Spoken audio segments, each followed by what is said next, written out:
Whew, me Hercules. Seriously, Max, can you please stop making a great video after good video after great video? I'm gonna have to continue doing this otherwise. First, he did the cheese of the Roman emperor. Now, Roman pizza? I mean, here we are. Metatron, you do too many reacts. Tell him it's his fault. Making the 2,000-year-old pizza from Pompeii. Ooh, I love Pompeii as a topic. Of ancient Roman pizza has recently been unearthed in Pompeii. But is it really pizza? Well, kind of, and kind of not. Either way, I am going to do my best to recreate this 2,000-year-old dish long buried beneath the ashes of Mount Vesuvius. This is insane. He actually recreated the fresco, did he? Because look, he put the pomegranate, this is wine, I suppose, and wow, what is this paste? Kind of looks like a, I don't know, softer pesto. Oh, I haven't got a clue. This is cheese, of course. Figs, I guess, somewhere here. Yeah, I mean, look, this is the wine, this guy. Oh my gosh, this guy.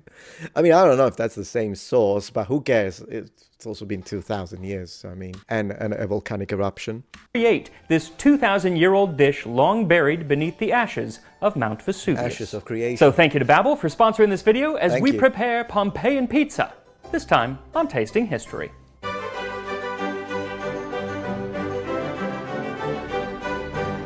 Just make sure you don't burn it, Max. The pizza, not Pompeii. That one. So just a couple weeks ago, archaeologists working in Region 9 of Pompeii uncovered this fresco showing a silver tray with a leavened flatbread with toppings, along with a... I wonder if this was actually black in the original color or if it was a dark blue. It does look like it's a black, but sometimes when you see pigment is this old and even older, it may darken as a result of aging, contrary to popular belief, because people often think, well, it will fade, color will fade. Sometimes it does, but it really depends. Is it been in contact with the weather? Has it been secluded in a space? Plus, not to mention, in this case, all the volcanic ash and whatnot. I wonder if they did any restoration already, but the preservation of the colors here is tremendous. Assorted fruit and a goblet of wine. Now, the style of this painting is called xenia, which comes from the Greek word that referred to a sort of social contract between hosts and guests, part of which was an offering of food to the guests. And the ancient Roman author Vitruvius wrote about this style of art in the 1st century BC. When the Greeks became more luxurious and their circumstances more opulent, they began providing dining rooms, chambers, and storerooms of provisions for their guests. And on the first day, they would invite them to dinner. This is why artists called pictures representing the things which were sent to guests xenia. So even 2,000 years ago... Man, seriously, I mean, the Greeks and the Italians, we have been the same when it comes to hospitality for 2,000 years, haven't we? There was art history. So figuring out exactly what is depicted in this xenia is a little tricky. The archaeologists are fairly certain on some things like the wine, bread, pomegranate, dates, and the fruit of the strawberry tree, or corbezzolo, which is the national tree of Italy, and despite its name has nothing to do with strawberry. Is it? I mean, yeah, I know the word corbezzolo, you pronounce it really well, Max. Is it the national tree of Italy? I had no idea, and I was brought up there. But then there are also some more less obvious things, like these items in front. Some have said that they look like mushrooms, though based on the art style, it's probably more likely that they are some sort of nut, but who really knows? Yeah, it could be. Now, when it comes to the pizza and its toppings, well, it's kind of anyone's guess. Maybe that's cheese, maybe bits of fruit? What's definitely missing is tomatoes, as those wouldn't even show up in Europe for another 1,500 years. And if there was cheese, it's very unlikely that it was anything like today's mozzarella, so while it may have some of the hallmarks of a pizza, I don't think it's going to be available for delivery anytime soon. Now, some scholars have suggested that one of the ingredients that probably is on this bread is sort of pizza-like, insofar as it is a kind of spreadable cheese, and that was called moretum. Moretum, that's what that was. Spreadable cheese. So that's what I'm going to be making today. Now, there are several ancient recipes for moretum, one of which includes pine nuts and is probably the precursor to pesto. But my favorite recipe actually comes from a poem, because if you've watched this show, you know I love recipes in poetic form. The poem, often attributed to Virgil, is called fittingly, moretum, and is really quite long, so I'm just going to read the parts that are recipe-like. Digging in the earth, he pulls up 4 heads of garlic. Then he desires the parsley's graceful foliage and the stiffness-causing rue, and trembling on their slender thread, the coriander leaf. And when he has collected these, he sits before the fire and loudly asks his wench for the mortar. The garlic bulb Loudly asks his wench for the mortar. Hey, wench, pass me the mortar. And then, if your wife complains, hey, I'm being poetic. Virgil, I was quoting Virgil. he rinses and strips, then throws into the hollow stone. Yeah. On these he sprinkles grains of salt, and cheese is added. Then he introduces the herbs. The reeking garlic with the pestle breaks, then everything he crushes all alike. His hand in circles moves, until the ingredients lose their separate colors, and out of many colors comes one, neither wholly green nor shining white. Then drops of Athena's olive oil he adds, and I love drops of Athena's olive oil. That's amazing. So it seems like he got the color right then. pours a little of his sharp vinegar, and again works the mixture together.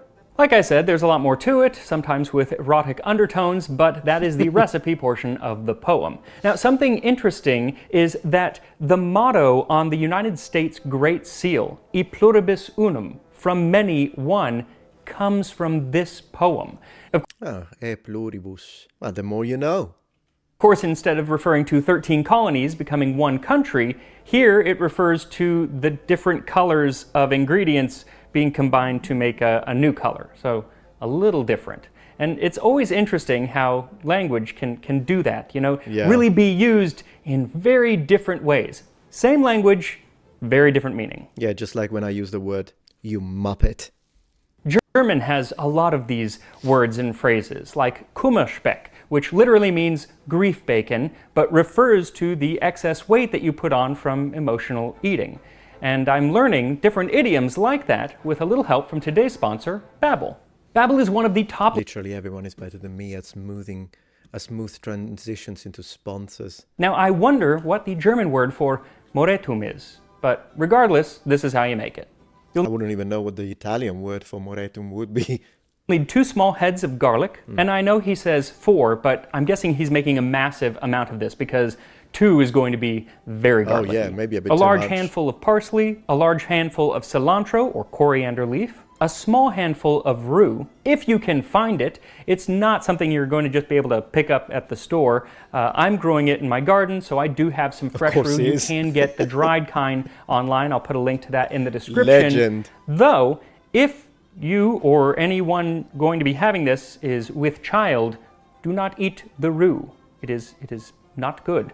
In fact, if you just don't want to have it at all or you can't find it, just use celery leaf. It's similar. Celery, guys, 1 celery. teaspoon of salt, 10 ounces or 280 grams of white cheese. I'm using fresh sheep's cheese. That's hard to say, fresh sheep's cheese. But you can use any kind that you want. He's not that specific, but it does need to be white because he is specific about that. Then 1 tablespoon of olive oil and 1 tablespoon of white wine vinegar. Athena's olive oil. Come on. I'm expecting precision here. So first, peel your garlic and chop it up, then chop your herbs. And then he says to crush the garlic in a mortar. Oh my gosh, but that's he a must lot have of had garlic. a huge mortar because just those 2 cloves half filled up my mortar. So I very quickly switched to a food processor, and I suggest you do the same. Yeah. Then add the salt and the cheese. There is no way this amount of cheese would have ever fit in my mortar. Then add in the herbs and blend until, as he said, the white of the cheese Look and the at green that. of the herbs have become one. E pluribus unum. Yep. Finally, add the olive oil and the white wine vinegar and blend until smooth.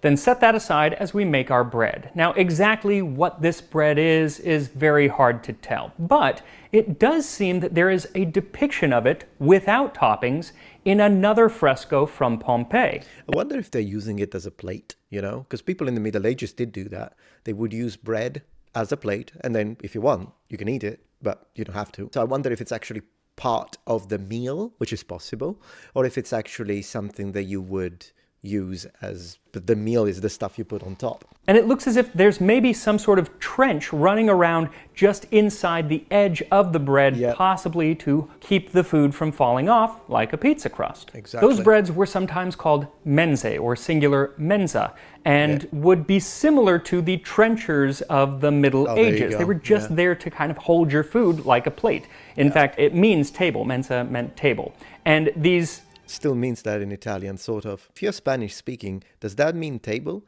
Because in Italian, mensa is actually the cafeteria. That's how we call it. Like if you have a cafeteria, either, for instance, in a university or in a public building, we would call it la mensa. Tables are referred to in another Virgil poem called the Aeneid.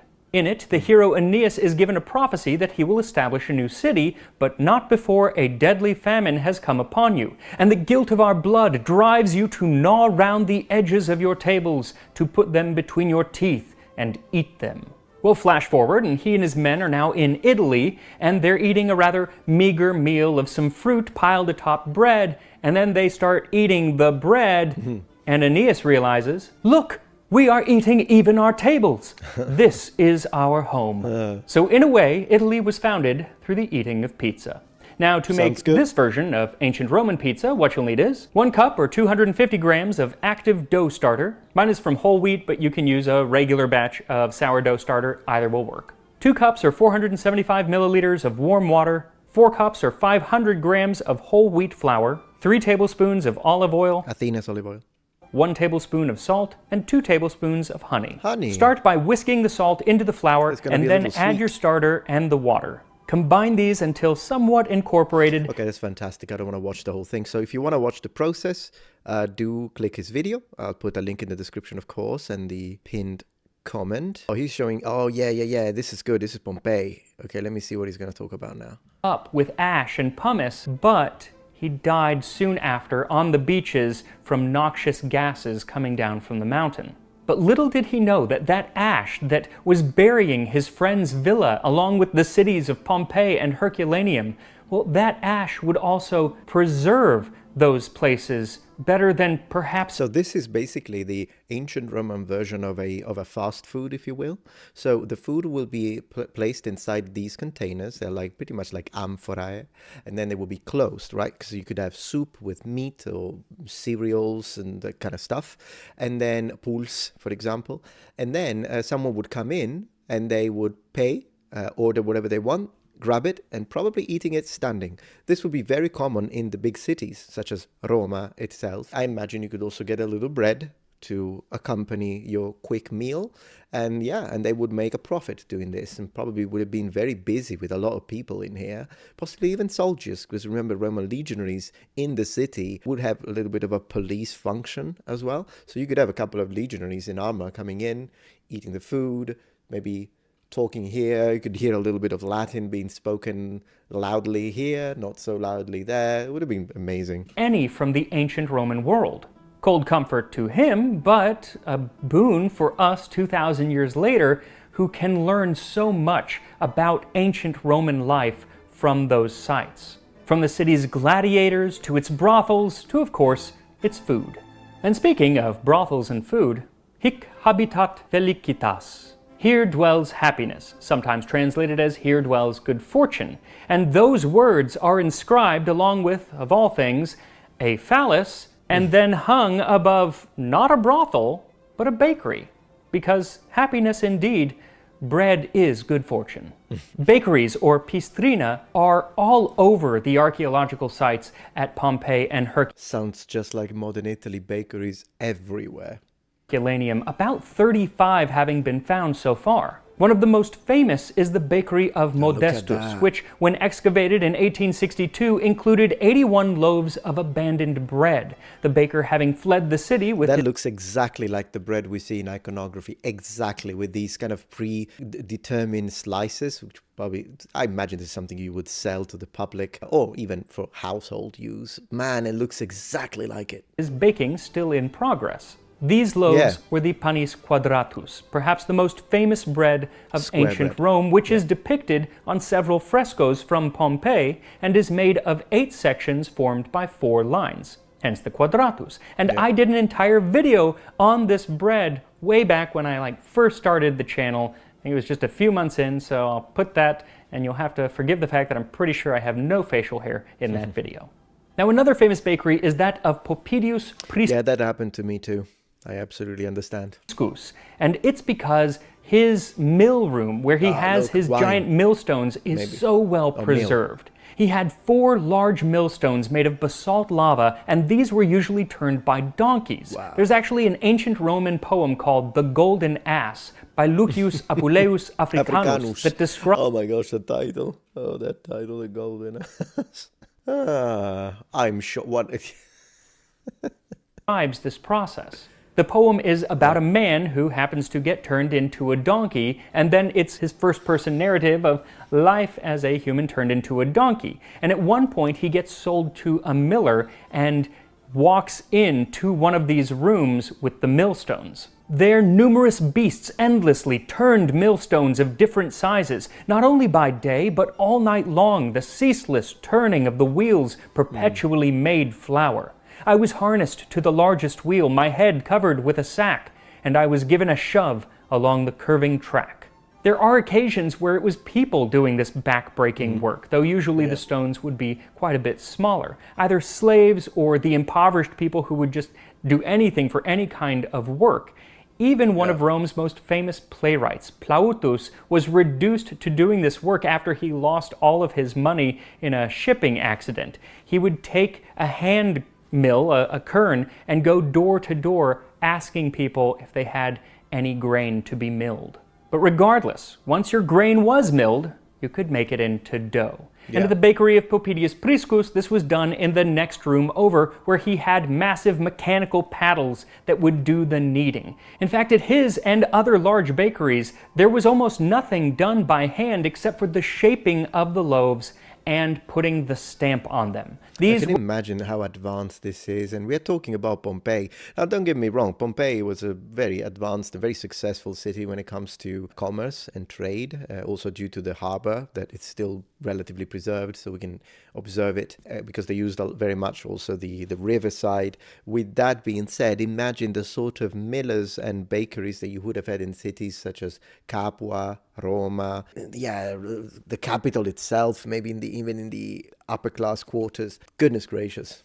Were sometimes called signaculum, and were like putting a logo on your product, but less for advertising and more for quality control. Especially if it was bread that you were really, really proud of, you didn't want other people's inferior bread to be confused with your brand. So you would put your stamp on there and say, this is Max's bread. And if you think about it, and only we know that kept being a thing throughout history. We have a lot of examples where it was mandated by law to actually stamp your bread, but also with armor. A lot of medieval armor was stamped with the name of the maker, and the similar concept if you think about it, and sometimes even the name of the guild if it's part of a guild. Branding has been a thing for a very long time. Giving out quality bread was very, very important, not only for your business, but it could even get you into public office. There are numerous pieces of graffiti in Pompeii that are endorsing people for public office. And one says, I beg you to elect Gaius Julius Polybius to the office of Aedile. He gives good bread. Other election graffiti in the city includes endorsements like... it's priorities. The chicken vendors request that you elect... Chicken vendors request that you elect Epidius and Suetius as duovirs. And of course, the city's bakers and millers got in on the endorsements as well, because together they were very strong and influential groups, almost like trade unions of the day. And it really reminds me of that wonderful scene in the first season of the show Rome. The Guild of Millers uses only the finest grains, true Roman bread for true Romans. Just like this true Roman bread that should be ready to take out of the oven. So once baked, remove the bread and make sure it's got a nice color on the bottom, and then let it cool just for a moment before you spread your moretum on top. Remember to use just a little bit because it is very, very garlicky. My entire house smells like garlic right now. Then you can top it with things like white cheese. Man, you said to use a little bit. You covered that thing completely. It's pomegranate or whatever else you thought you saw in the fresco. And here we are, the pizza of Pompeii. That's wonderful. Now again, they probably would have just taken pieces off of here and just eaten them at first, you know, take a date or pomegranate or whatever and eaten it, and then finished the bread and dipped it with some cheese and everything. But I did a little slice just cause. Why not? Here we go. Here we go.